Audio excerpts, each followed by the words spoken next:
Quite fed up with there being no web-based equivalent of ScratchJr. ScratchJr is an amazing way of teaching coding to younger children. I use it in reception classes and Year 1 classes, but you can only use it on tablets, on iPads and Android tablets, and they're not always available. They can be quite expensive. I have to borrow a set, beg and borrow a set to put them together for each lesson and carry them up and down stairs, whereas I've got lots of computers in the ICT suite, so it'd be great if there was a web-based version of ScratchJr. Previously, I've made some of my own teaching resources using Scratch to try and teach block coding, and it's only relatively recently that I've actually been able to get hold of some tablets and use ScratchJr. So what I've done now is I've created a simple version of ScratchJr that you can use on a website. It's actually made in Scratch, naturally, it's the logical thing to use. It's a little bit different from ScratchJr. It's much simpler. You don't drag blocks and snap them together. They're already here. All the blocks are already here.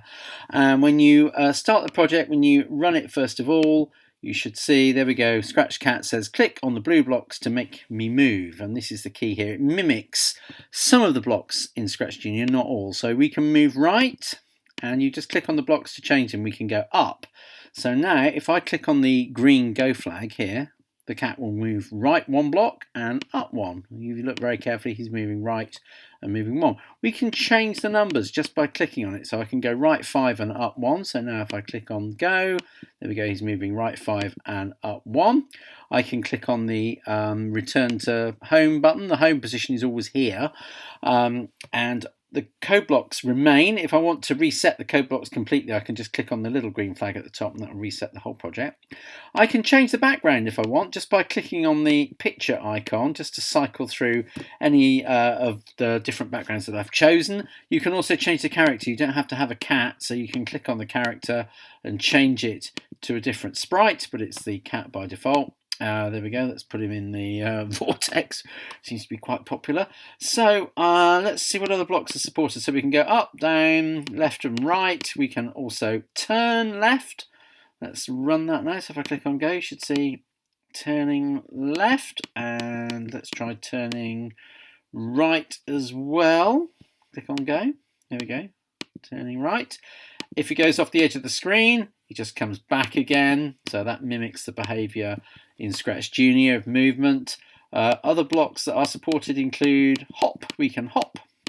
So if I click on the hop block, bigger the number, the higher the cat will hop. So there we go, goes up and then returns back to the spot where he came from. If you click on the home button again, he will go back here. Other blocks that are supported include the hide and show blocks. So if I do hide and then I do show, we should see he moves off, disappears, and then reappears again. There we go, he's reappeared back at the end of that hop. Bit mysterious. A few other things you can do. You can add the date. So if you press the D key, the date appears. This is useful for us teachers if we want to do a screenshot. And they can add their names. So they click on the ABC button. You can type your name in. So I'm going to type my name in. There we go. I'll put my name in there. So my name will appear on the top. If I want to get rid of the name, I press N. If I want to get rid of the date, I press D again. What else can it do? Oh yeah, the M block. Now, you can click on this M block and it will turn into a forever block. So what we can do now, if I click on go, we can see this will just carry on going forever. I can click on stop, obviously, return to the beginning, character reappears again. Let's just make these movement blocks to make it a little bit more exciting. And we can click on that forever, click on go. Off the cat goes, dancing away, and should merrily keep on going forever. The other thing you can do, if you press the I key, you can see all the instructions, and you can see them glowing as the instructions are being read.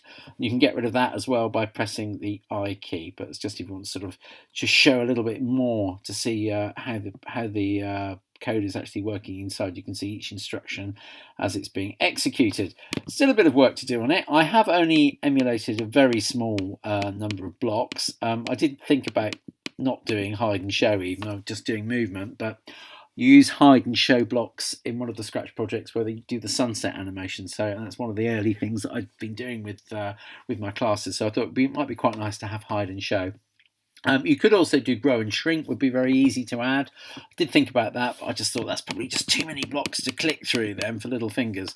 Anyway, if you think that might be useful, please get in touch, let me know, and we'll see if we can take this a little bit further. But I think this could be quite handy for those days when I can't get on the tablets, or I just don't want to. I just want to do this on the computer, just as a little introduction before we actually start using Scratch Junior on tablets.